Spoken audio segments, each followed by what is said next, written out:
Kalau kinten pamer Gus, kameraku gede. Wah, kalau di pamer HP saya lah HP biasa. Tapi betul lu, Gus HP Android pamer. Lagi kita HP dia sering nyembul nih Gus. Bekas terasa Gus. Bekas Gus terasa. Tahu dia.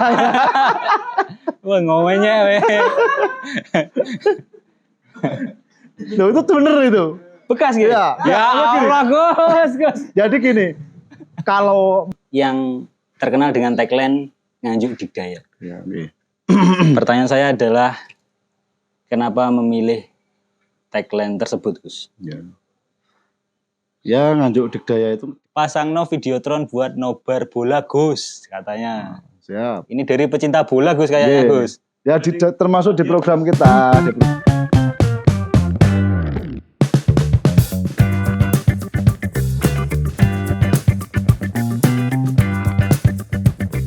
Assalamualaikum warahmatullahi wabarakatuh.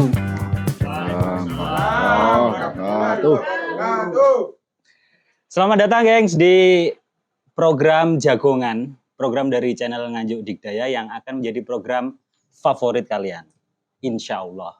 Amin. Bersama saya Pandu sebagai host tetap di acara ini. Tetap lagi.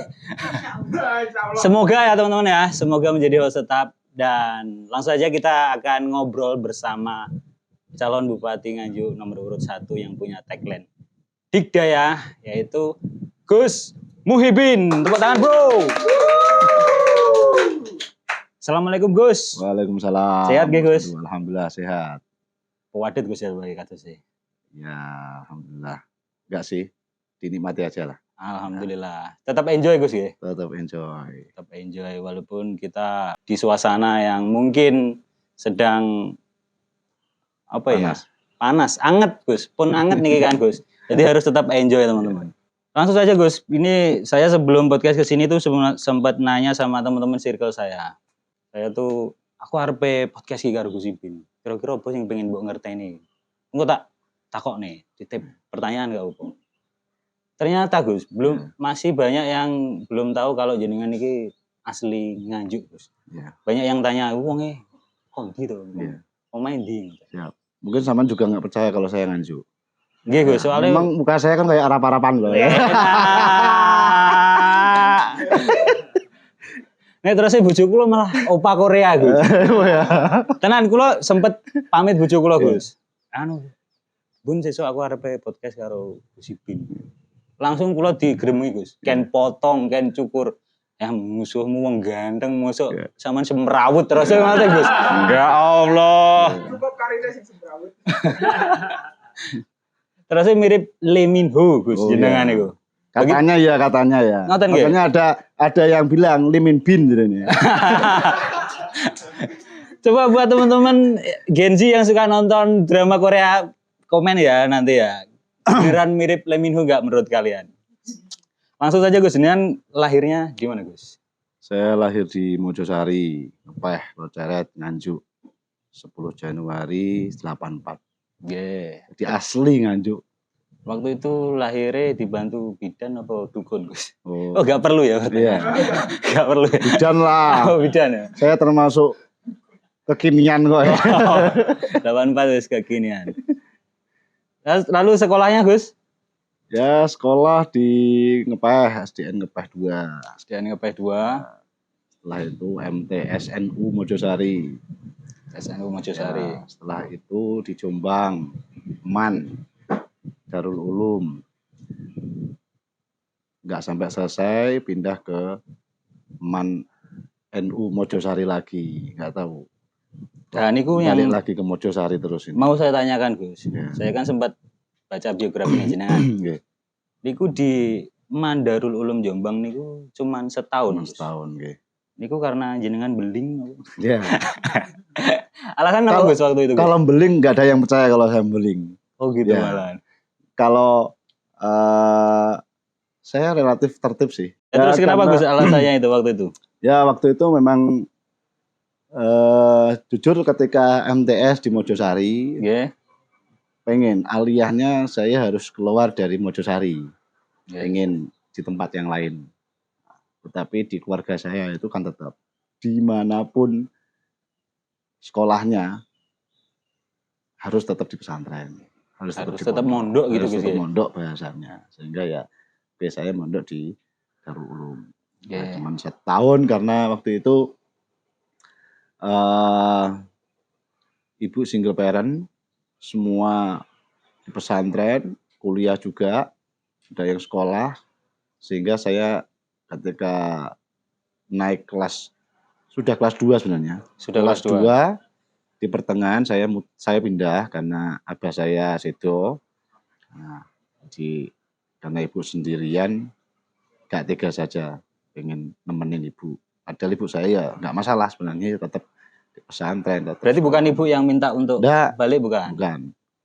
Karena saya saja yang baperan, jadi kasihan kok sendiri, ya, sehingga ya pulang nemenin ibu. Toh di Mojosari juga ada sekolah formalnya, saya juga tetap masih bisa mengaji di madrasah diniyah. Intinya kan sama aja ya, dimanapun intinya tetap ngaji ya, tetap belajar, hanya di rumah, nggak ke Mojosari lagi. Kalau yang saya penasaran, Gus, ya.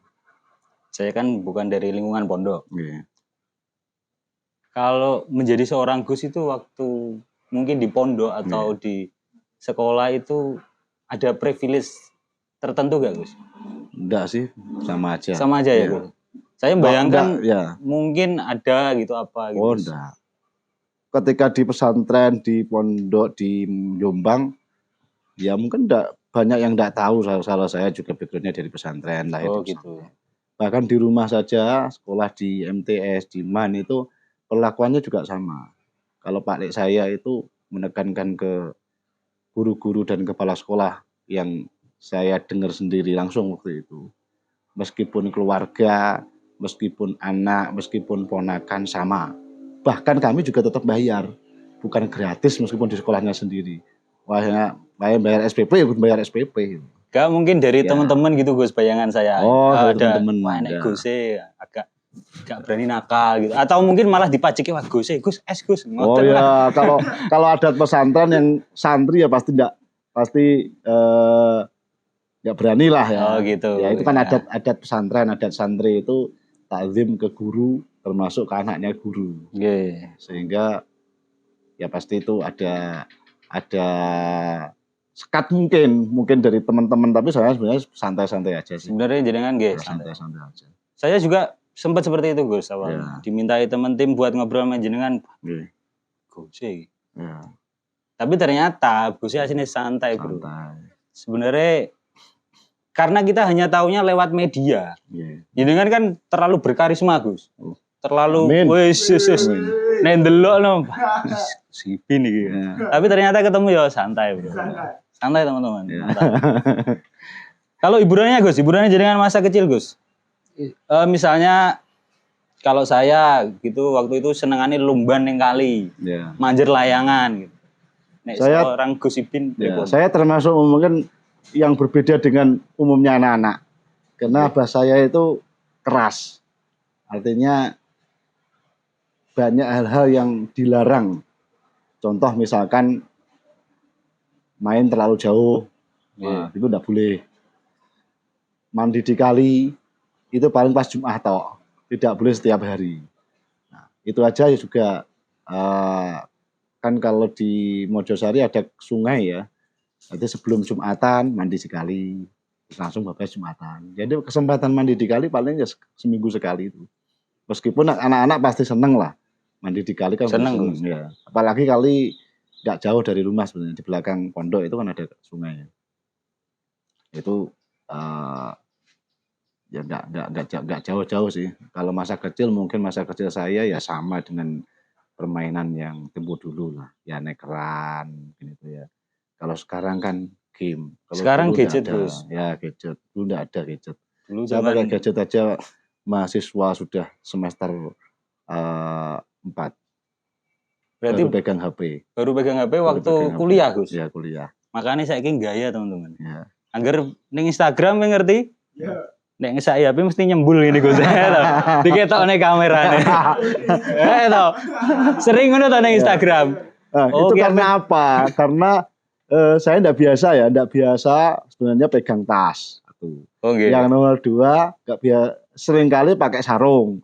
Nah, adanya kan saku di baju aja sehingga ya di itu. Kalau kinten pamer Gus, kameraku gede. Wah, kalau di pamer HP saya lah HP biasa. Tapi penting lu, Gus HP Android pamer. Lagi kita HP deh sering nyembul nih Gus. Nah betul Gus. Nggih, santai mawon. Kalau cita-cita Gus, sebenarnya jenengan itu punya cita-cita apa waktu kecil Gus? Apakah memang sudah jadi pemimpin cita-citanya atau seperti apa Gus? Monggo diceritakan. Ya. Kalau saya sih cita-cita dulu ya. Artinya semua sama sih sebenarnya. Orang punya cita-cita itu kayak di masa kecil aja. Ketika dewasa udah hilang itu cita-cita. Kita lebih ikut alur aja. Kalau cita-cita kecil ya sama dengan umumnya orang lah ya. Mungkin jadi insinyur. Itu sih sebenarnya kalau saya dulu. Memang lebih tertarik pada insinyur bangunan, apa ya bahasanya? Arsitek. Ya. Lebih tertarik ke arsitek. Sebenarnya dulunya lah ya. Tapi kuliahnya pertanian Gus. Pertanian, ya. Itu teman-teman saya salah jurusan itu. Salah jurusan. Ya, terus keputusannya jenengan untuk masuk ke pertanian itu? Jadi gini, sebenarnya kalau saya kan 2 tempat ya. Ini yang saya sempat ceritakan ke teman-teman. Kuliah di IAIN Sunan Ampel. Sudah masuk, tapi nggak saya ikuti lah. Di Surabaya, Sunan Ampel Surabaya. Sudah masuk di sastra Arab. Masuk. Terus di Brawijaya di pertanian. Kenapa di pertanian? Waktu itu memang saya ketika aliyah itu sering dulu diajak Pak Lek saya, Gus Tom itu ke sawah. Karena Pak Tom itu memang suka ke sawah kan. Nah, suka ke sawah, di jagung, dan sebagainya. Ini pas panen padi dan lain sebagainya. Jadi tertarik, kuliah di pertanian. Yang saya ingat betul waktu itu memang ketika ngobrol orang tua saya dengan Pak Lek, itu kan anak-anak EDW ini ojo ngaji tok Mbak, harus kuliah, harus pendidikan kuliah keluar lah, biar tambah wawasan atau biar tidak di zona nyaman di lingkungan pesantren, jadi iso ngaji tinggi khidmah pengabdiannya. Tetapi untuk maisha atau pekerjaan ya mungkin biar sesuai dengan apa yang dipinginilah, mungkin bisa di pertanian, mungkin bisa di perdagangan. Jadi saya masuk pertanian waktu itu saya masuk di agrobisnis. Jadi tidak pada budidaya sebenarnya. Oh ya, agroteknologinya. Ya, agrobisnis kalau di UB ya. Jadi lebih pada pengolahan hasil panen, hasil paskanya berarti. Ya. Jadi pasca panen, bukan di pengolahan awal. Saya tertarik karena saya sebenarnya lebih senang bisnis. Nah, bisnisnya di pertanian. Jadi kalau misalkan di kampus dulu kan ada jurusannya, ada hortikultura, ada agribisnis, ada arsitektur pertamanan. Saya milihnya di agribisnis, lebih pada pasca panen. Lulus kuliah tahun berapa Gus? Di Universitas Brawijaya? Di 2005. 2005 lanjut ke Universitas Kadiri. Ya, itu 2010 sampai 2012. 2010 sampai 2012 dan saya membaca biografi jenengan. 2014 menjadi kepala sekolah SMPI Syafi'ah. Itu jenengan usia 30 tahun nih Gus. Iya mungkin ya. Gitu, 2014. Ya. Kelahiran 84, 2014 jadi kepala sekolah. Saya 30 tahun ini ngopi Gus. Saya debat bumi bulat, bumi datar nih loh Gus. Jenengan pun kepala sekolah. Saya di 2014 jadi kepala sekolah, tapi sebelum itu saya juga bantu di SDI 2008. Oh 2008-nya setelah dari Malang itu berarti Gus? Di SDI. Di SDI di 2008 kalau nggak 2009 sudah di SDI. Tapi senang bisnisnya tetap. Jadi ketika saya pulang dari Malang, saya sebenarnya nggak langsung kuliah lagi kan, karena saya masuk di madrasah diniyah di pesantren. Jadi kalau saya lulusan di madrasah Mojosari itu tahun 2007. 2007 saya lulus di madrasah itu. Nah, di sela-sela itu 7 sampai 9 kalau tidak salah 2 tahun ya mencoba bisnis karena memang senang bisnis sebenarnya. Apalagi waktu itu masih jiwa muda Gus, masih pengen nyoba. Kalau di luar kegiatan pilkada Gus, ini selain menjadi kepala sekolah, apakah ada juga bisnis yang sedang dijalankan Gus? Alhamdulillah ada toko bangunan, ada peternakan ayam. Jadi ya memang di keluarga saya yang paling seneng coba-coba bisnis itu kan saya memang.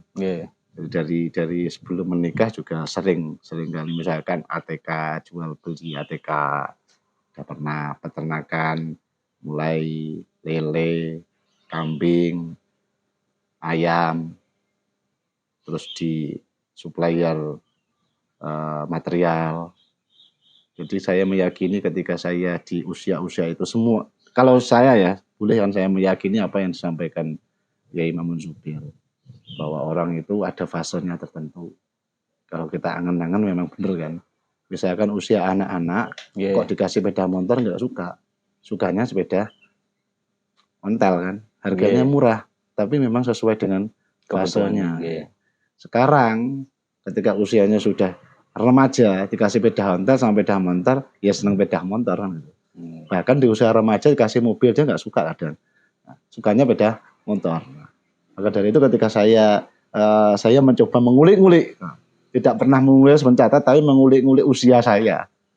Usia saya sesuai dengan tahapan-tahapan itu. Fasenya jenengan mencoba-coba itu kalau Yai Imam Zubair usia pendidikan itu sampai 28 kan. 7 gitu ya. 7 kali 4 itu 28. Ya. Setelah itu kan masa 28 sampai 35 itu masa itu tadi, masa uji coba. Belajar berusaha, belajar bekerja. Terjun ke dunia usaha dunia kerja berarti. Ya, bisa coba-coba mungkin. Itu tadi yang saya lakukan kan ya. Ada ATK, jual beli ATK. Terus di kambing. Pernah kambing pernah. Di ATK pernah saya.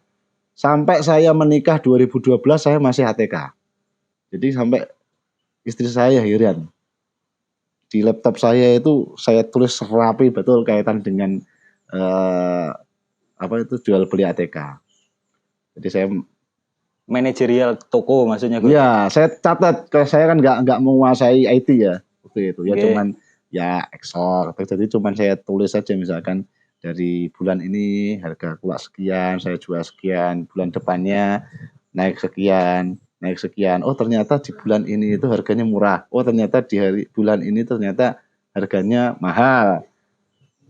Kan di bulan Juli ya. Bulan Juli di PPDB, pendaftaran siswa baru, itu kan pasti permintaannya tinggi. Istilahnya unggah-unggahan. Ya, permintaan tinggi, kadang harganya juga pasti naik lah. Makanya saya menyiasati, berarti saya di bulan ini saya harus stok nih barang ini untuk jual. Memang saya nggak punya toko, tapi saya nyetok misalkan di koperasi pesantren. Saya pernah masuk di MTS, karena saya belum di SMP ya. Saya masuk ketika MTS dulu masih UN ya. Ujian nasional kan masih pakai stapler, pakai itu. Jadi saya paket sendiri. Tapi kadang orang-orang kan nggak melihat itu. lihatnya enak. Padahal saya juga soro loh ya. Padahal perjalanannya sebenarnya Soro panjang ya. untuk menjadi sekarang Ya, ini. Untuk menjadi sekarang ini ya semua Ya itu tidak masalah lepas Gen luar Z zaman biasa. sekarang, Gus. Ya.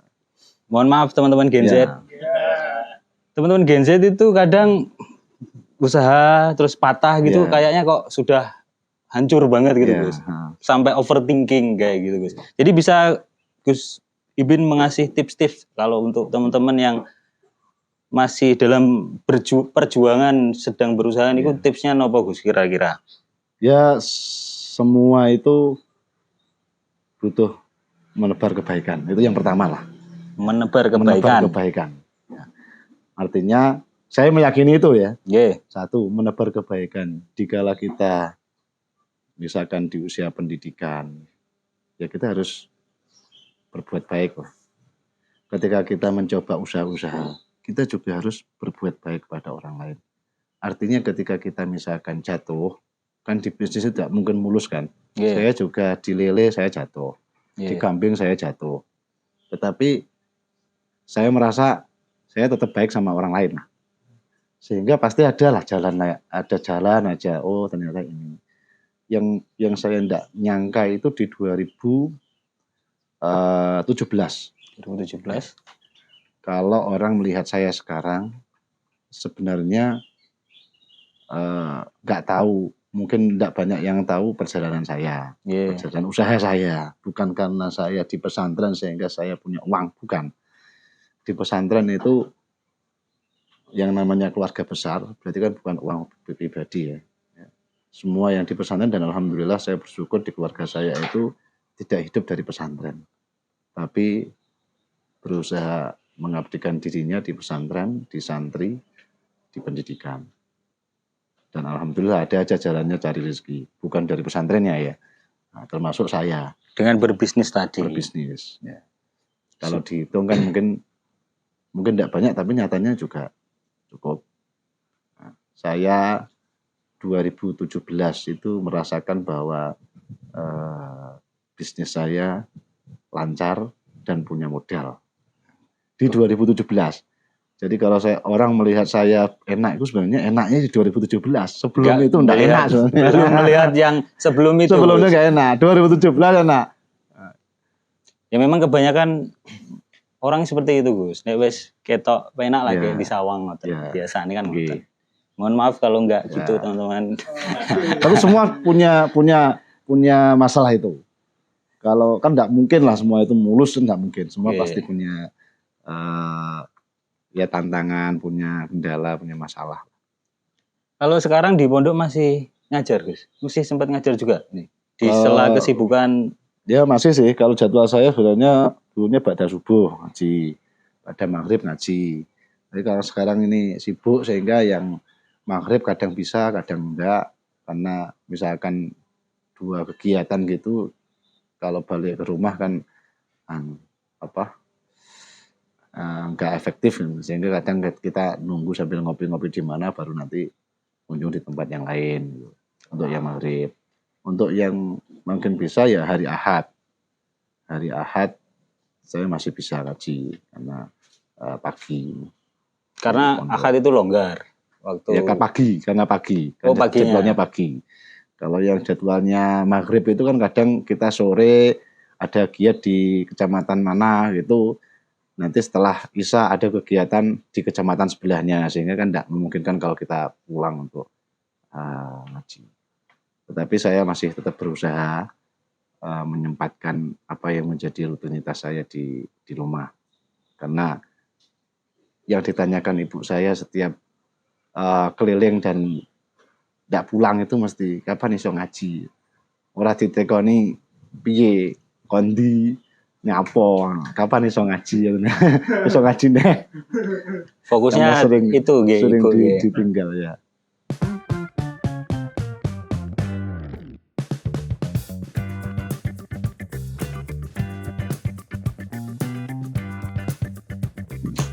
Oke Gus, saat ini segmen kedua enten fakta-fakta dari tim dan kula pengen mengkonfirmasi teng jenengan. Siap.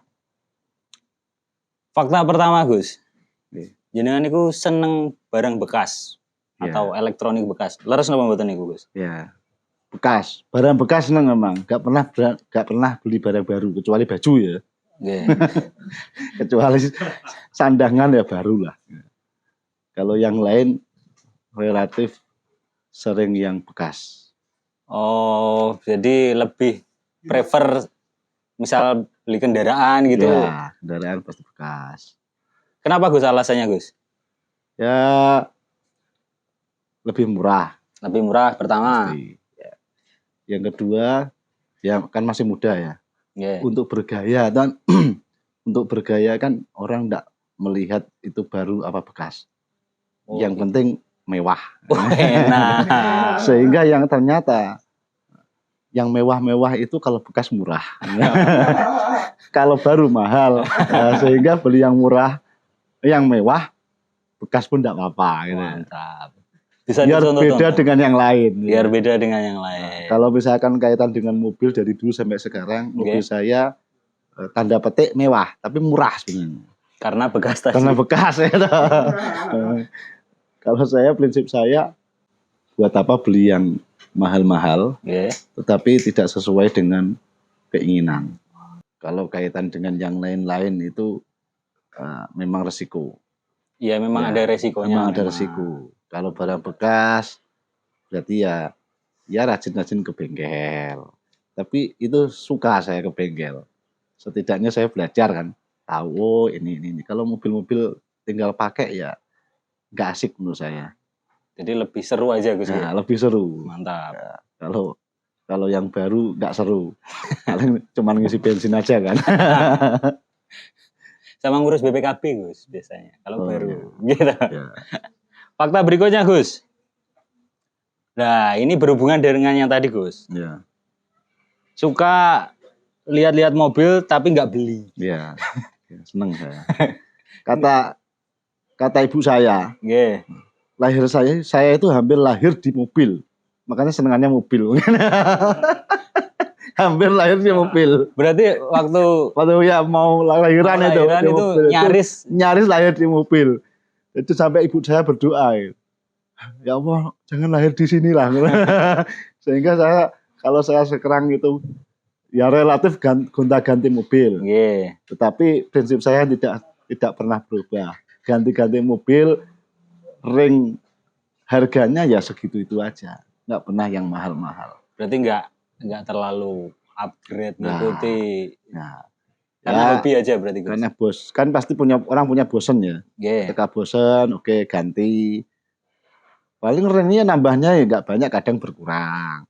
Malah Jadi, downgrade berarti Gus. downgrade. Biasa saya downgrade. Nah, jadi ya, prinsip saya buat apa beli yang mahal, Nggih. tapi tidak menyenangkan dan memuaskan kita. Tapi biasanya Mending kalau saya senang apa, tapi tetap cari yang murah. Oh, Berarti gitu. bekas. Gitu. biasanya kalau downgrade itu kan gengsi Gus orang itu Gus. Ya, saya enggak sih. Wong downgrade saya itu lebih mewah. Dari harga lebih murah, Nggih. tapi dari brand lebih mewah. Wes. Jadi orang nggak ngerti kalau itu downgrade. Gak kita downgrade ya. Nggak tahu kalau dia downgrade, padahal harganya downgrade, tapi brandnya lebih mewah. Hobi mobil, Ya. nyaris lahir dalam mobil. Ya. Tapi nih dalam mobil ngantuan Gus Ya. rasanya. Iku pripun Ya. Gus? Kok Ya, ngantuan iku? berarti kan karena kita senang, Nggih. kita beli mobil karena senang, bukan karena baru kan ya. Nggih. Kalau senang naik mobil kan nyaman, yang mobil sendiri, meskipun harganya murah, tapi sesuai dengan keinginan. Nggih. Kan enak aja dinikmati, sehingga ya mudah aja tidur. Tidak hanya di mobil sih, nggak di mobil pun saya relatif bukan orang yang susah tidur. Berarti gak pernah insomnia Gus? Nggak pernah insomnia. Kan Enak penyakitnya aja. teman-teman Gen Z zaman sekarang kan insomnia. Insomnia. Ya, karena sebenarnya kalau menurut saya ya, Nggih. insomnia itu kan dibentuk jadi kebiasaan aja. Kalau diwolak-walik akhirnya kan ya mungkin bukan waktunya tidur tapi tidur, waktunya bangun buat tidur. Oh, jadi masalah Sehingga pola. menurut saya sih. Nggih. Coba kalau dicoba misalkan susah tidur dipaksakan. Nanti siang itu nggak usah tidur, nanti malam kan pasti tidurnya nggak malam-malam. Coba seminggu paling selesai paling. Berarti kalau siang ngantuk diempet Gus. Simpel. Nanti kan pasti ngomong ngantuk berat tuh. Ya, Habis sisa terus tidur. buat teman-teman yang insomnia ya, bisa dicoba tips dari Gus Ipin. Ya, Kalau misal pola tidurmu salah, dipeksa, awan ojo turu. ya. Nanti malam tidur. Pokoknya diempet sih. Nanti malamnya bisa tidur gampang. Karena Allah sudah menentukan waktu yang pas sesuai dengan takaran beliau. Ya, yang Maha Kuasa kan ya. Nah, ini. Makanya sering saya sampaikan ke santri-santri itu. Kalau pengen bangun malam, itu sebenarnya tidak butuh amalan yang macam-macam. Apa nih Gus? Ya minum yang banyak. Nah, minum 1 botol, 2 botol, 3 botol. Oh 3 botol ternyata bangunnya tetap jam 6. Yeah. Ya minumnya tambah lagi. 5 botol, 7 botol, nanti bangunnya jam 3 kan bisa toh. Karena nanti di tengah-tengah tidur Ya pasti berpipis. pengen ke toilet. Oh. Pengen ke toilet ya bangun. Masuk. jadi kan sesuai takarannya. Oke. Dicoba aja nanti 1 botol, 2 botol, 3 botol bangunnya jam berapa? Masih keliwat, tambahin lagi. Oh, bisa dicoba buat teman-teman yang pengen bangun malam. Sak galon. Kan sama juga ketika yang susah tidur tadi ya. Okay. Ketika susah tidur coba aja kalau pas ngantuknya siang diempet sampai malam. Nanti malam masih tidur. Nah, pagi coba seminggu paling kan kebiasaan itu bisa jadi obat lah ya, bisa jadi obat. Iya. Mantap. Fakta selanjutnya Gus. Jenengan juga suka ngetril Gus. Oke, alhamdulillah. Jadi kalau katanya teman-teman laki-laki itu harus punya hobi. Laki-laki harus punya hobi, teman. Hobinya yang positif. Yang positif. Jenengan salah satunya adalah ngetril hobi. Iya, ngetril hobinya. Hobi itu kan karena di waktu luang pengen mencari kesenangan. Yeah. Kalau laki-laki, ini kodratnya laki-laki suka perempuan, perempuan suka laki-laki. Daripada itu jadi hobi, mending hobinya yang lain. Arahnya ke situ. Sudah lama Gus ngetril? Ya, alhamdulillah lama sih. 17-an. 2017. Oh, berarti pas sukses-suksesnya. Ya, karena keadaan. Bisa menurunkan hobi. Sedikit mendukung. Ya. Mari kita ciptakan hobi. Artinya bagi istri, kalau saya sudah punya istri, bagi orang tua pasti khawatir. Hobi kok ngetril. Tapi kan beliau-beliaunya itu menyadari bahwa hobi itu bagian dari waktu luang untuk mencari kesenangan, kumpul sama teman, gitu ya. Dan trilnya beli sendiri, bukan dibelikan orang tua, gitu. Oh, nggih, pun bisa. Berarti dalilnya kan kuat. Oh, iya. Tapi kalau ingin ningali Gus postingan Instagram, jenengan nitih trail, tapi sarungan Gus. Iya. Sarungan cocoknya kan kali koran Gus. Iya. Kok numpak trail? Kalau ngetrail terabas sampai jauh, ya pasti pakai sepatu, pakai safety lah, artinya perlengkapan kita pakai. Nah, kemarin kan karena sudah masuk pilkada, jadi nggak sempet terabas, sehingga ya tipis-tipis pakai sarung, pokoknya manasi trail. Istilahnya kangen Gus. Kangen aja lah. Ya. Fakta selanjutnya Gus. Setelah trail ada lagi CB Gus. Jenengan nggih hobi CB. Kalau motor itu saya senang. Jadi tadi mobil senang, sekarang motor senang. Artinya otomotif itu senang saya. Ya, otomotif itu senang. Mobil senang, motor senang gitu ya. Kalau ada orang, ya ini sedikit klise ya. Nah, mungkin orang, ibu saya juga pernah tanya sih, kenapa kok ganti-ganti mobil? Kenapa kok ganti-ganti sepeda motor? Tapi prinsipnya saya tetap memegang apa yang disampaikan ibu saya. Ojo numpuk besi kan itu. Ojo numpuk besi. Ya, mobil juga besi gitu loh maksudnya. Oh, nggih. Nah, meskipun punya uang jangan beli mobil banyak lah. Andai kan punya uang ya. Mobil kan cukup yang dipakai ya satu. Ternyata kebutuhan istri ya pokoknya sesuai kebutuhan aja dan kesenangan. Jadi kalau pengen sesuatu ya ini dijual dulu, beli yang baru, beli yang beli. Biar nggak numpuk besi. Nggak numpuk besi. Motor juga sama. Kalau Yuk, CB itu mantap. juga udah lama, Gus. CB lama sih saya, itu 2000 berapa ya? Saya beli di Malang waktu itu, mungkin 2000 ya 18-19an lah mungkin. 18-19. Kemarin sempat ngopi bareng Gus ya. Kali Nggih, CB Maestro. Maestro, nggih. Kulo gini kali niku postingane Gus nang Instagram. Nggih. Nongkrong neng kafe apik tapi makme panggil lemean godhong gedang. Nggih. Kulo mbayangne waiter sih Gus. Ya. Ah leren golek godhong gedang barang iki. Pak soalnya latihan desa. Lah nggih, kulo nggih bayangne lagi kafene apik-apik tapi makme lemean Ya. godhong gedang. Latihan desa. Ya, semoga tetap seperti itulah ya. Artinya kalau saya ini selera makan itu bukan yang aneh-aneh. Artinya ya makanan yang biasa itu. Kalau makan yang aneh-aneh malah nggak suka. Napa Gus, panjenengan paling remen Gus? Lalapan ya saya. Kalau makanan ya, Nggih. lalapan. Sebenarnya saya suka itu lalapan tempe, bukan lalapan ayam atau lele itu enggak. Tempe sebenarnya. Tapi kadang kan sungkan. Kalau ngajak makan temen kok saya tempe, temennya pesen tempe kan enggak pesen ayam kan Sungkan. Sungkan. Wis nukokne, mame tempe masuk aku. gitu. Sehingga ayam. saya memaksakan untuk ya ayam lah, lele lah gitu. Padahal seleranya sebenarnya tempe sebenarnya. Kalau makan sendiri ya tempe aja. Ya bener, berarti nyamari sungkan. Karena nek Gus pesen tempe engko liyane waduh Gus pesen tempe masuk aku lele kan. Lanjut ke fakta selanjutnya Gus. Jenengan niku kalau jalan cepet banget. Nih. Pernah di pasar Berbek niku sampai ning Vivin ketinggalan terus. Iya. Saya juga baru-baru ini sadar karena dulu-dulu tuh saya enggak sadar. Ojo cepet-cepet.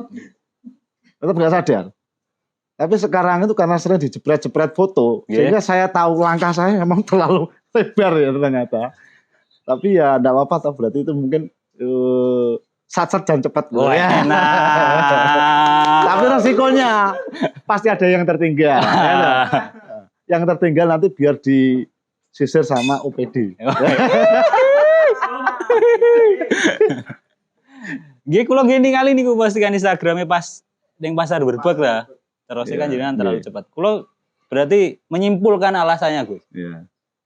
Kan ning pasar Berbek, dino kenapa Gus jalannya cepat? Karena wis bar tuku lalapan karo tempe. Wis angen-angene nyambel sing pedes makane nyak. Wong enten foto salaman kali bakul blonjo lho Gus. Wong jenengan lirik lalapane ngeten.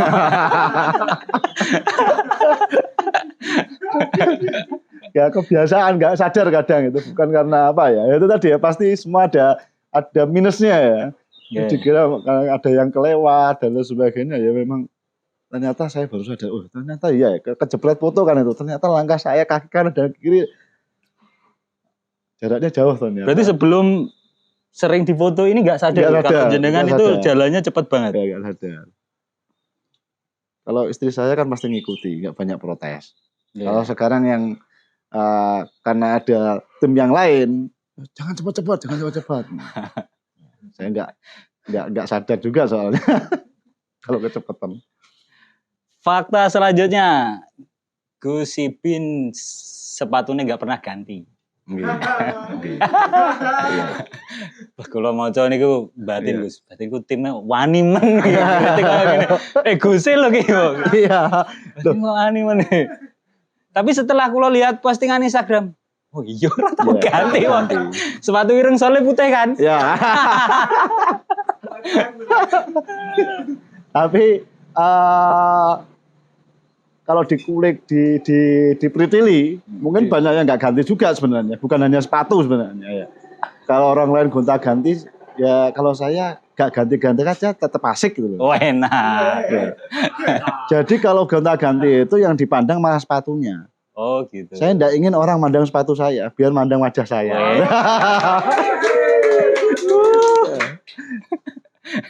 Jadi kan nggak orang itu kan kadang ada kata-kata ya.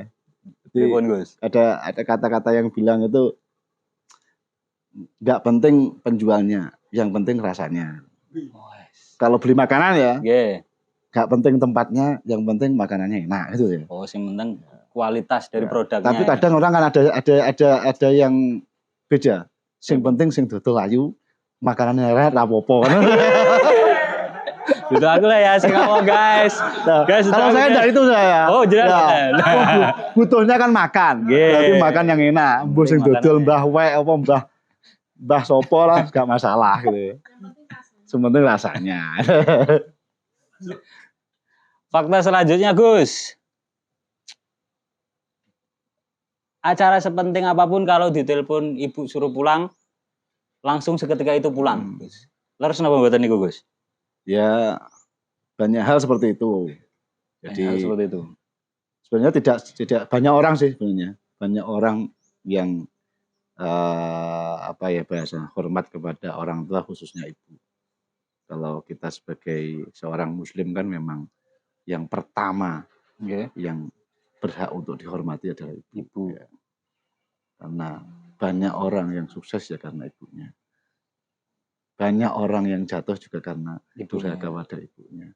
Ya saya mencoba berusaha baik pada ibu karena itu bagian dari itu tadi doanya. Saya melangkah sampai saat ini aja ya pasti karena ibu kan itu ya. Yeah. Dan banyak kisah-kisah orang-orang sukses itu ternyata kan ya dari ibunya. Contoh misalkan yang level kiai-kiai sing tirakat kan ibu. Berarti leres guys nih Gus. Kalau insya Allah berusaha untuk memprioritaskan. Berarti kalau ditelepon misal ibu minta jangan kondur nggih kondur. Nek sing telepon ning Pipin Gus. Nah itu bisa alasan kan enggak masalah. Bisa alasan. Ngeri podcast iki, Pak. Ampun ning Gus iki abak. Fakta selanjutnya. Kalau suami istri sih gare nyawa, jadi paham lah, sama-sama paham. Suami istri itu si garwo kan si gare nyawa. Garwo niku si gare nyawa. Jadi tahu lah. Oh iya. Makanya ya berusaha biar sama-sama paham kan gitu ya. Oh gitu. Berarti memang, istilahnya kalau masih bisa ditoleransi kalau istri. Apa hal guyang-guyang? Seneng ae. Fakta selanjutnya. Karo ula wedi. Lah nek iki kan kabeh wong, Pak. Nggih. Iki. Tapi nggih leres jenengan nggih. Napa Gus kok wedi kali ula Gus? Enggak tahu ya kok ya wedi ae. Nggih sami iki kula nggih wedi asline. Tetapi saya takut ular, tapi pas ngetrail enggak takut ular. Enggak begitu takut. Karena apa? Safety kan. Oh nggih. Ya. Artinya ketakutan itu kadang bisa dibendung, di cover dengan sesuatu yang sudah kita siapkan. Karena sepatu ketika ngetrail sepatu sampai lutut sampai lutut. Sana sepatu hitam mau ya? Bukan lah. Kalau untuk yang safety saya mahal. Sepatu saya mahal. Oh enak. Sepatu mahal, helm mahal itu ya. Bekas terusnya Gus. Bekas Gus terusnya. Tahu dia. Wah ngomongnya weh. Loh itu bener itu. Bekas gitu. Ya Allah Gus. Jadi gini. Kalau mahal, safety mahal, saya berpikir 2 kali. Bagaimana biar safety-nya dapat tapi harganya murah kan gitu loh. Ya rada iman lah. Rada iman kalau terlalu mahal hanya untuk itu masih ada substitusi yang lain kan mending yang lain.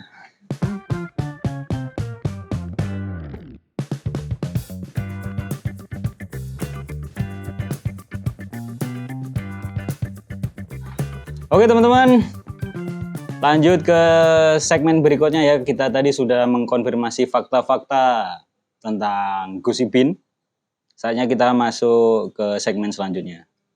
BTW sebelum kita masuk ke segmen selanjutnya, kita ini lagi santai dan lagi menikmati suasana alam di Pawinihan teman-teman. Yaitu tempat ngopi paling syahdu di Nganjuk Selatan. Buat teman-teman yang pengen main ke sini bisa cek Google Map. Ada di Desa Ngepeh, Kecamatan Lojeret. Oke, kita lanjut ngobrol dengan Gus Ipin. Gus, jenengan kan calon bupati yang terkenal dengan tagline Nganjuk Digdaya. Ya, oke. Pertanyaan saya adalah kenapa memilih tagline tersebut, Gus? Ya. Ya, Nganjuk Digdaya itu artinya kan sakti, tidak terkalahkan. Kalau kita melihat, mendengar bahwa Nganjuk ini potensinya luar biasa. Ya, semoga dengan tagline Nganjuk Digdaya itu mengingatkan kami, Muhammad Muhyiddin dan Ausof Hajat dan semuanya, bahwa potensi yang dimiliki Kabupaten Nganjuk itu luar biasa. Kalau bahasanya Iwan Fals, surganya dunia. Ya. Jadi tinggal bagaimana kita sebagai warga Nganjuk memanfaatkan dan menggali potensi-potensi yang ada di Kabupaten Nganjuk ini biar benar-benar termanfaatkan, tergunakan, dan unjuk kesaktian. Wis, Ya. mantap. Saya menggarisbawahi masalah potensi Nganjuk yang luar biasa tadi, Gus. Saya. Kira-kira Gus Ipin bisa menyebutkan secara Ya. singkat nggak? Kira-kira potensi apa saja itu, Gus, yang menurut jenengan itu luar biasa Ya. di kabupaten ini? Dari tata letak kita sangat strategis. Itu potensi yang besar juga. Artinya kalau kita ke Jawa Tengah atau ke Surabaya, jadi Nganjuk ini kan titik tengahnya. Kalau mau ke Kediri ya pasti lewat Nganjuk. Yeah. Kalau ke Surabaya ya lewat Nganjuk. Sebaliknya juga sama. Jadi tata letak sangat strategis. Ini juga potensi yang besar di situ. Mungkin juga potensi wisata. Nah, karena dilewati dari berbagai kota, Yeah. wisata potensi. Yang kedua kekayaan alam juga potensi. Pertanian sangat potensial. Di sini hampir semuanya ada. Jagung bisa, padi bisa, bawang merah bisa. Yeah. Daerah dataran rendah. Dataran tinggi banyak buah-buahan. Jadi di 20 kecamatan di Kabupaten Nganjuk itu punya potensi yang sesuai dengan karakter kearifan lokal masing-masing. Sehingga kami punya angan-angan bahwa ketika daerah-daerah di Kabupaten Nganjuk itu dikembangkan, digali sesuai dengan potensinya itu sangat luar biasa. Jadi jangan sampai anut grup yuk ikut-ikutan potensinya di wisata, tetapi tidak digali di up tentang wisata. Contoh misalkan daerah Sawan, daerah dingin ya. Yeah. Nah, wisatanya lumayan dari segi cuaca, hawa dinginnya itu menarik untuk tempat wisata. Yeah. Untuk di daerah misalkan daerah Ngeronggot dan lain sebagainya, di situ sudah ada peternakan-peternakan yang ternyata juga bagus. Berarti potensinya untuk peternakan kan bagus di situ daripada di daerah mungkin di daerah selatan yang relatif panas. Karena kalau berbicara peternakan ini kaitannya dengan sama dengan manusia kan. Kembang tumbuhnya ini sesuai dengan alamnya. Kalau alamnya bagus untuk peternakan, ya berarti di situ kita gali untuk peternakannya lebih bagus daripada kita di daerah selatan yang mungkin relatif panas. Nah, daerah selatan berarti untuk apa ya? Mungkin wilayah hutannya yang potensial untuk dikembangkan. Di daerah utara misalkan ada bawang merah, yang itu juga potensi juga. Rejoso gitu ya. Rejoso potensi.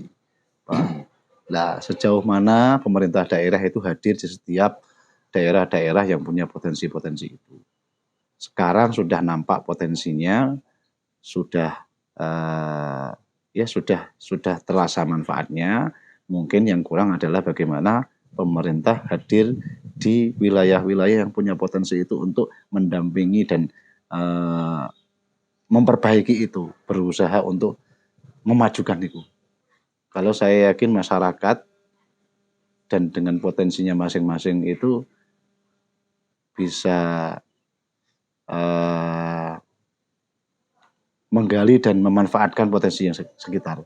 Contoh misalkan di daerah-daerah yang lahan kering. kalau simpel-simpelan kenapa beliau-beliau yang di daerah warga kering tidak mau pindah di daerah-daerah yang tidak kering. Karena di situ ada potensinya juga sebenarnya. Walaupun daerah itu kering. Daerah itu kering tapi ada potensi. Misalkan untuk tembakau ternyata bagus. Oh, okay. Ya, jadi kalau gampang-gampangan orang hidup itu tidak semua dijamin hidup sama Allah. Yeah, Nah itu pasti dimanapun dia berada. Makanya ketika misalkan di daerah-daerah yang di Kabupaten Nganjuk ini punya potensi masing-masing, pemerintah daerah hadir di situ untuk memfasilitasi, membantu, memajukan, itu jauh lebih efektif daripada kita hadir dengan program yang tidak sesuai dengan kearifan lokal dan potensi wilayahnya. Pasti berat lah. Berarti harus sesuai Gus ya, misalnya di sawahan itu memang cocoknya di wisata. Jadi kita nggak perlu merubah daerah itu untuk menjadi lahan pertanian atau apa gitu Gus ya. Sesuai dengan potensi masing-masing. Kalau kita mau buat dengan hal yang berbeda, mungkin bisa, tetapi itu butuh kerja keras. Satu. Yang kedua butuh waktu yang nggak singkat. Dan mubazir juga Gus. Ya bisa jadi seperti itu. Ya, contoh nanti ya gambaran aja sih, gambaran pemerintah daerah hadir di setiap warga masyarakat di daerah-daerah tertentu yang sesuai dengan kebutuhan dan potensi di wilayahnya. Saya belum mengetahui data, contoh misalkan kaitan dengan pupuk. Pupuk berarti kan untuk daerah-daerah yang di situ tidak ada lahan pertaniannya sebenarnya kan ya bisa ya sebatas mana kebutuhan di situ bisa dialihkan di wilayah-wilayah yang memang pertanian besar. Lebih banyak membutuhkan. Bukan berarti sesuai visi kami kan mendikdayakan Kabupaten Nganjuk dengan konsep pembangunan yang adil, makmur dan berkelanjutan. Adil itu kan bukan berarti terus sama-sama, ya sesuai dengan kebutuhannya, sesuai dengan potensinya. Sehingga kami meyakini kalau pemerintah daerah hadir di situ mungkin bisa menambah value dari wilayah tersebut. Kalau terus membangun yang baru, ya pasti tadi butuh waktu lama, butuh biaya yang besar, dan masih tanda tanya, butuh kajian yang dalam untuk effort potensi itu bukan karakter wilayahnya dipaksakan untuk masuk di sana. Kalau visinya kan membangun Nganjuk Dikdaya, mewujudkan Nganjuk Dikdaya melalui program pembangunan adil, makmur dan berkelanjutan. Yang adil tadi sudah jenengan singgung Gus bahwa adil itu nggak harus sama rata. Lalu makmur dan berkelanjutan ini kira-kira jenengan kalau makmur, kalau adil itu ya tadi program-program yang berkesesuaian, sekali lagi tidak harus sama rata. Sesuai dengan tidak harus sama maksudnya. Program ini cocok di daerah ini belum tentu cocok di daerah yang lain gitu ya. Nah, itu kaitan dengan keadilan, kaitan dengan kemakmuran itu kan bagaimana masyarakat bisa merasakan hasil dari kalau kita berbicara pemerintah daerah hadir di situ, masyarakat bisa merasakan kesejahteraan, kemakmuran dengan program-program yang sesuai dengan potensinya, sesuai dengan karakter wilayahnya. Nah, itu yang pertama. Yang kedua, ya kaitan dengan sumber daya manusia. Makmur artinya, untuk makmur itu komponennya kan pasti banyak. Semua butuh kerjasama dan support masing-masing. Kalau di situ potensial, di situ bisa mendongkrak kesejahteraan masyarakat, sementara sumber daya manusianya kurang. Bisa jadi misalkan di daerah itu cocoknya misalkan kan mulai Nganjuk ada kawasan industri. Berarti sumber daya manusianya ya harus ditingkatkan skillnya biar bisa masuk di industri. Jangan sampai industrinya ada ternyata masyarakatnya SDM-nya nggak sesuai dengan kebutuhan yang di situ. Makanya mungkin ada balai latihan kerja yang sesuai dengan potensi yang ada di situ khususnya kebutuhan SDM dan berkelanjutan. Berkelanjutan itu artinya tidak perlu kita SDM untuk meningkatkan skill itu sebanyak-banyaknya orang. Yang penting satu sampai tuntas. Kerjakan satu lagi sampai tuntas. Mungkin kan banyak hal peserta peningkatan skill atau sumber daya manusianya mungkin 1.000 orang.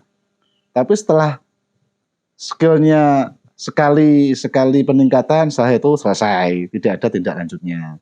Mungkin yang berkelanjutan seperti itu. Yang berkelanjutan itu berarti fokus kepada gimana setelahnya itu. Ya, artinya tuntas lah. Berkelanjutan itu tuntas. Nah, kalau kaitan dengan infrastruktur, ya tuntas juga. Artinya tidak hanya membangun misalkan infrastruktur jalan, tidak hanya membangun jalan selesai, tetapi kira-kira jalan itu bisa dimanfaatkan sampai sekian bulan apa tahun. Itu kan juga kaitan dengan efektivitas dan efisiensi. Kalau mendatangkan alat berat, ternyata programnya tidak banyak, akhirnya kan kosnya juga tinggi. Contoh itu. Yang kedua, berkelanjutan yang tadi infrastruktur, awetnya sejauh mana. Jangan-jangan di sini dibangun 1 kilo, nah, bangun yang lain sini sudah rusak lagi, balik lagi kan itu ya. Kalau menurut saya itu penting biar kita tidak tumpang tindih kaitan dengan penganggaran dan menggarap sesuatu yang sama dan titik yang sama. Harusnya kan bisa pindah tempat atau bisa memperpanjang kan. Misalkan kaitan dengan jalan, contohnya jalan 1 kilo. Nah, 1 kilo dikerjakan, tahun berikutnya harusnya kan ngerjakan 2 kilo berikutnya, bukan kembali ke 1 kilo lagi itu. Kalau baru memahami Gus berkelanjutan, soalnya saya kan kemarin dikasih tim, kirimi visi misinya berkelanjutan. Memang yang belum saya pahami ini berkelanjutan ini maksudnya apakah melanjutkan membangun sesuatu yang tidak perlu? Itu sampai tuntas lah. Kalau kan sampai tuntas intinya. Jangan bikin program yang ternyata sekali program selesai, besok program lagi selesai lagi, nggak ada tindak lanjutnya, nggak sampai tuntas. Itu kan sia-sia juga. Ini program-program pemerintah itu kalau bikin program ya harus dikaji itu, artinya sampai tuntas, sampai dirasakan manfaatnya. Jangan sampai sesaat selesai, sehingga mengulang-ulang program yang sama tetapi outputnya nggak jelas. Sangat bisa dipahami ya tentang visinya, bahwa apa yang disampaikan Gus Ipin tadi sudah mencakup termasuk ekonomi inklusifnya Gus ya. Karena ekonomi inklusif itu memanfaatkan potensi-potensi kan. Dan SDM kreatif tadi juga sudah disinggung dan berkelanjutannya sudah sangat sampai tuntas pokoknya ya. Sangat bisa dipahami bahwa harus tuntas intinya Gus. Dari semua yang adil, makmur, kelanjutan. Yang tidak kalah pentingnya adalah ya di setiap kegiatan itu ada hal-hal mungkin sudah tetapi belum sampai merata mungkin ya. Berdoa. Berdoa gitu. Berdoa ya. Oke, lanjutnya berarti sudah kita bisa memahami visi dan misinya secara singkat dari Gus Ipin tadi. Selanjutnya Gus, jenengan kan background-nya adalah kepala sekolah, termasuk pendidik Gus. Kira-kira jenengan punya rencana apa Gus untuk pendidikan? Atau mungkin punya bayangan seperti apa gitu lanjut ini di bidang pendidikannya? Memang kecil dan tumbuh besar di lingkungan pendidikan, pesantren dan sekolah-sekolah itu, menurut saya ya itu penting. Generasi muda, generasi penerus bangsa, itu berarti kan PR kita adalah orangnya. Kalau orangnya kurang diopeni bahasanya, ya jangan berharap generasi penerus bangsanya itu bagus sebenarnya. Jadi sumber daya manusia, dalam rangka peningkatan sumber daya manusia, pintunya adalah pendidikan. Pendidikan itu dalam rangka tabungan kita untuk nganjuk lebih baik. Investasi. Memang tidak singkat. Ya, yang namanya investasi tidak bisa kun fayakun jadi. Iya. Ya. Makanya di pendidikan sekecil apapun yang saya pahami, sekecil apapun itu pasti ada efeknya. Kita tidak pernah merasakan, kita tidak pernah menganggap bahwa oh kita itu salah ya ternyata. Sebenarnya bukan salah. Sekecil apapun yang kita lakukan kalau itu baik itu pasti ada sesuatu yang Tidak baik sia-sia juga. istilahnya. Tidak ada yang sia-sia artinya. Ya, itu kaitan dengan pendidikan dan menurut saya kalau orang lain menganggap bahwa di kaitan dengan pengalaman bisa apa tidak. Kalau menurut saya lebih susah mengatur orang daripada mengatur barang. Ya kan? Mengatur barang itu lebih mudah daripada mengatur orang. Jadi kalau orang lain berpengalaman dalam hal apa? Kalau mindah-mindah barang itu perkara mudah. Yang susah itu kan bagaimana mengatur orang. Semua punya nafsu, semua punya pikiran, semua punya tangan, punya kaki, kemauan masing-masing. Punya masing-masing. Nah, bagaimana tujuan demokrasi itu tercapai? Karena demokrasi kata pada dasarnya adalah memperbaiki urusan-urusan rakyat dan mengatur urusan-urusan mereka. Itu berarti kan kembali lagi rakyat kan? Berarti orang kan? Nah, pemimpin yang sukses itu, pemimpin yang bagus, ya sejauh mana dia punya kemampuan memperbaiki urusan rakyat dan mengatur urusan-urusan mereka. Kalau hanya sekedar pengalaman proyek, bikin bangunan dan seterusnya, itu perkara mudah itu ya. Yang susah itu. Karena demokrasi itu temanya adalah itu. Bukan menyerang sebelah loh ini ya. Katanya saya tidak pengalaman loh. Pengalaman saya ngopeni santri ribuan ya. Ya. Tidak hanya santri sekarang, malah santri ya. Ada yang bilang begitu Gus berarti? Ada yang bilang gitu. Sahal paling simpulnya. Tidak berpengalaman katanya. Pengalaman apa maksudnya? Ya. Tidak pengalaman apa? Kalau pengalaman mengatur, menggerakkan, memperbaiki orang itu pengalaman saya. Nah, inti demokrasi kan itu kalau definisi demokrasi. Iya. Tapi memang susah Gus karena ngatur orang itu. Ngatur orang susah. Makanya jadi pemimpin ya. Kalau ngatur proyek enak, Pak.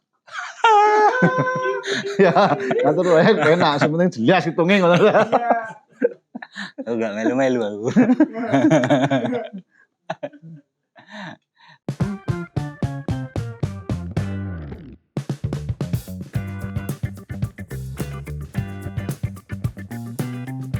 Oke Gus, sekarang waktunya menjawab pertanyaan dari netizen.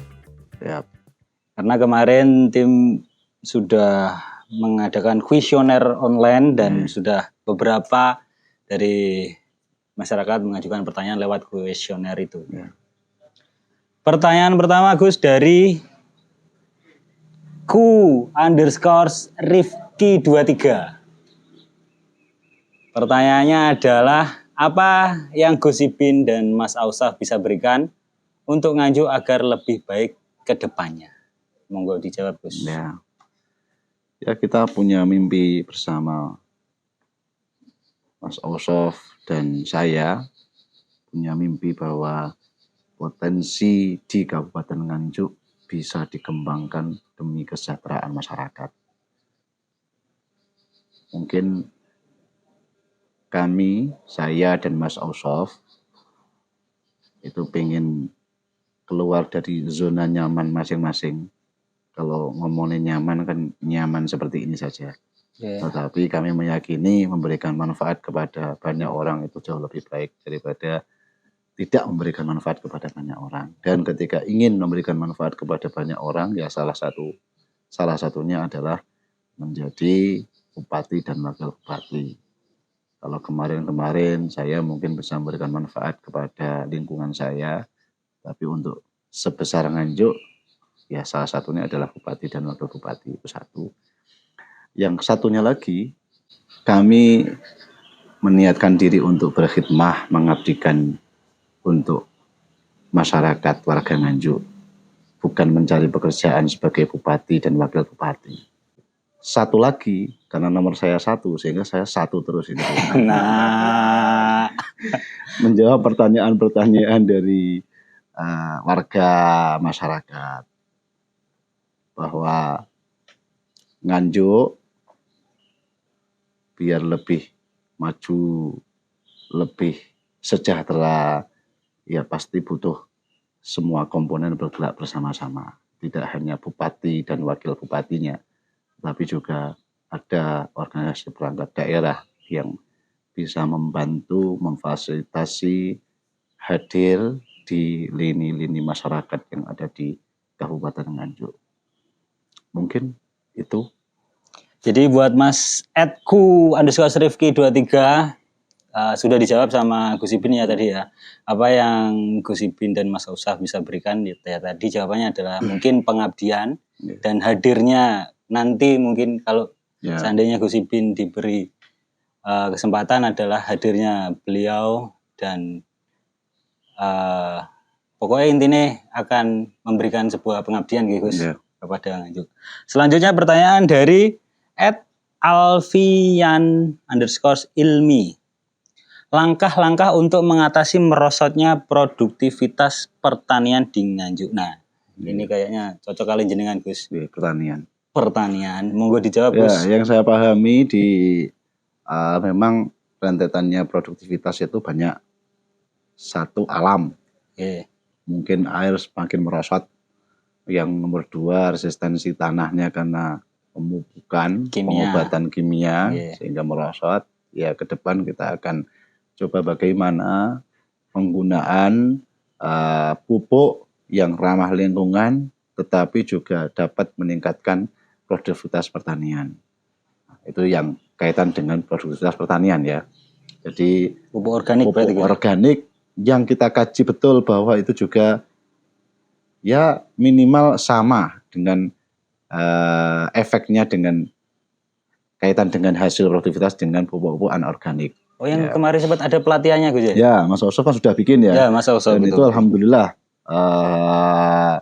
penerimaan masyarakat juga bagus dan nyatanya buktinya juga tidak mengecewakan. Artinya tidak sampai merusak, tetapi juga bisa meningkatkan. Tinggal nanti bagaimana pemerintah daerah khususnya Dinas Pertanian memfasilitasi itu biar di daerah-daerah tertentu itu ada pemetaan lagi. Artinya per daerah itu beda-beda. Per wilayah beda-beda. Masalahnya beda-beda. Hamanya beda-beda. Jangan dipukul rata pertanian Brambang dengan dibandingkan dengan tani jagung dan padi. Pasti problemnya beda-beda.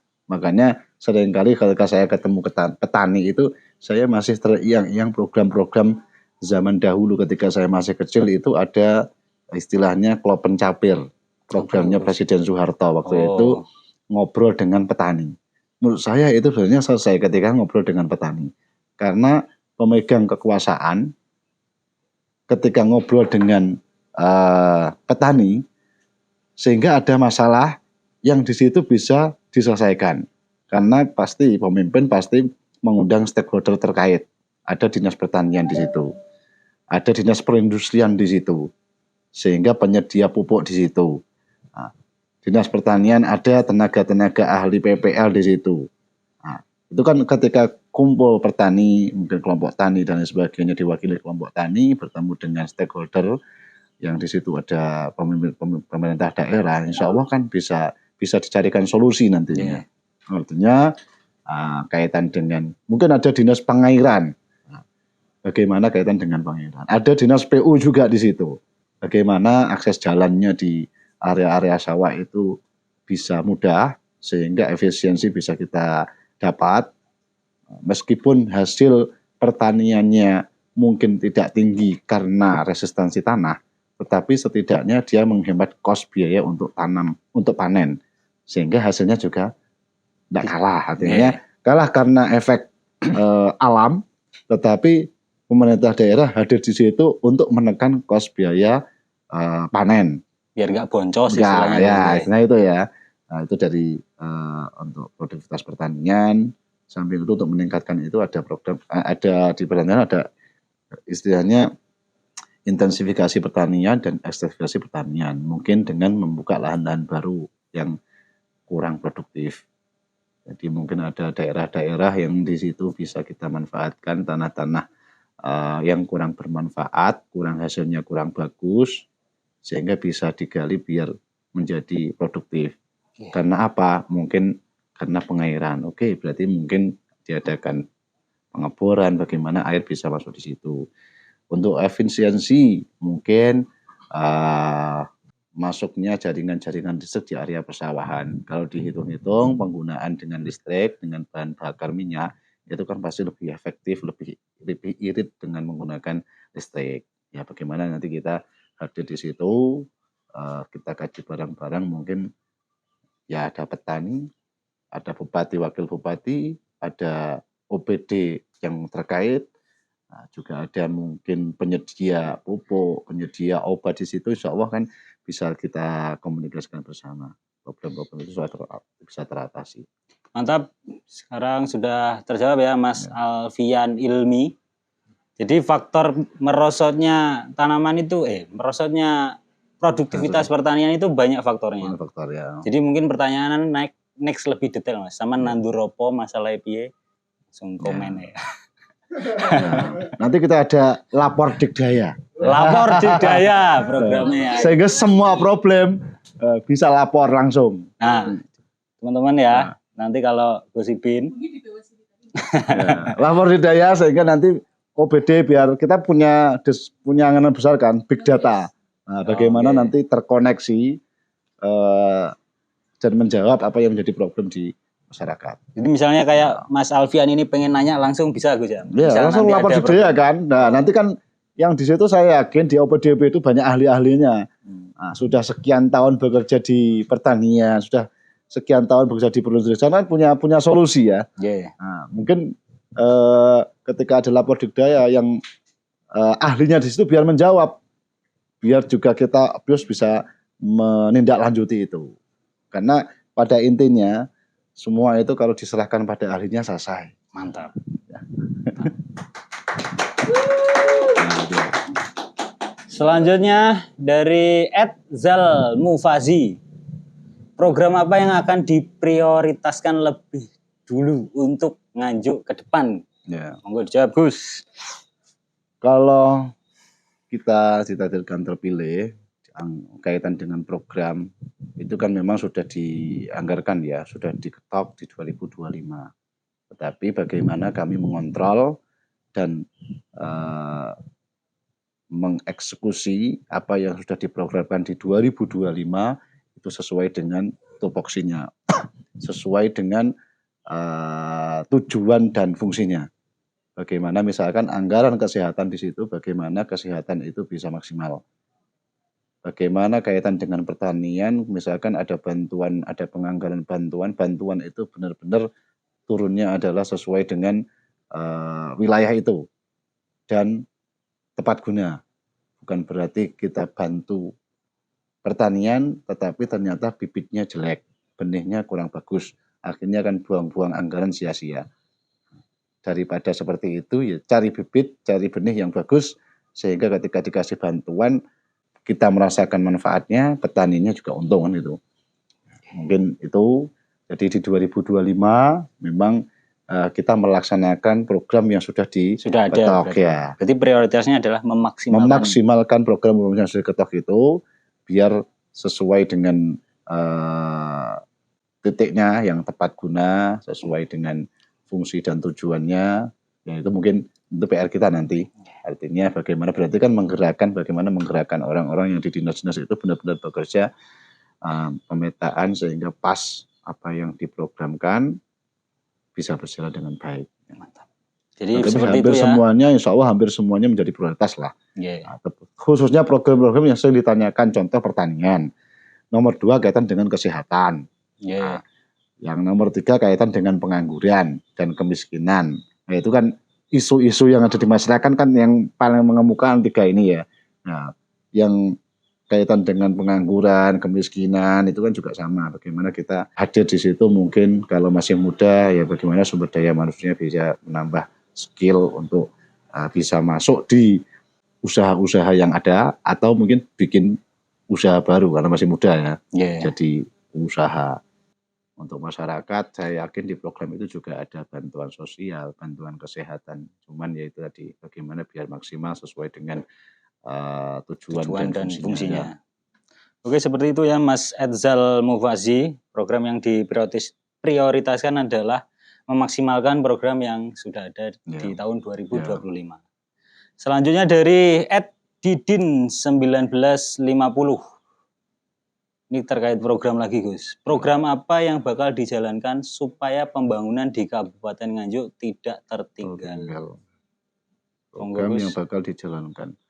Jadi di program-program jadi semua punya program yang bagus-bagus. Yeah. Tinggal warga Nganjuk itu yakin apa ragu. Kalau yakin dengan kita, yakin dengan kami, program-program yang kita jalankan baik itu kaitan dengan infrastruktur, kesehatan, pertanian, pendidikan, kami berkomitmen untuk melaksanakan sebaik-baiknya kaitan program. Yang kedua, kami juga meminta masyarakat untuk ikut serta mengawal, mengingatkan dan mengawasi kami, sehingga kinerja yang namanya manusia pasti ada kesalahan, ada kelalaian. Sejauh mana masyarakat ikut aktif memantau, mengawasi, dan mengingatkan ketika ada sesuatu yang kurang pas dan kurang tepat. Yeah. Sudah terjawab ya buat Mas siapa mau? Lali aku jenenge. Pokoknya gue ya. Ya. Sudah di Nganjuk. Oke, selanjutnya ya. @ahmadnas 01. Sana 01 nih guri. Ya.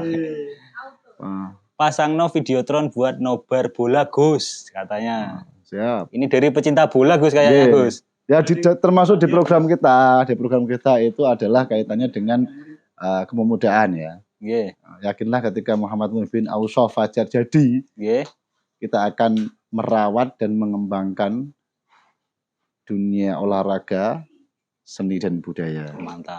Karena itu adalah bagian dari menjalin silaturahim dan sensitivitas perasaan. Wena. Berarti aman ya soalnya. Aman guys, Aman. Nobar bola aman guys. Aman nobar. Aman buat Mas Ahmad tadi. Nah. Terakhir dari @Rizka ada pertanyaan. N Mariana. Gak ada pertanyaan Gus. Selamat berjuang. Semoga menang. Amin. Terima kasih Mbak Rizka N Mariana. Oke, berarti pertanyaan terakhir ya. Ini ya. Gus, matur suwun sudah sami-sami mau dijak ngobrol. Ya.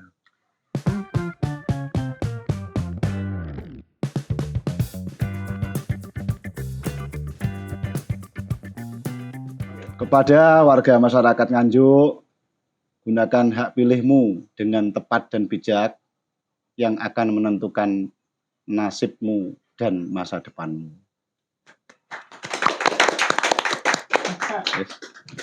Oke, terima kasih teman-teman yang sudah menonton Jagongan sampai akhir acara ini. Tadi kita sudah mendengarkan closing statement dari Gus Ibin dan saya cuman berpesan ya. Kayaknya kalau saya mengajak teman-teman untuk memilih siapa terlalu klise. Tapi saya cuman berpesan buat teman-teman terutama Gen Z, kalian harus peduli, kalian adalah masa depan bangsa ini. Wis. Tetaplah ikuti kata hati, jangan tergoda hanya dengan nilai yang sesaat, jangan goyah hanya karena intervensi, tetaplah kuat, tetaplah teguh, tetaplah dikdaya. Oke, terima kasih. Ya.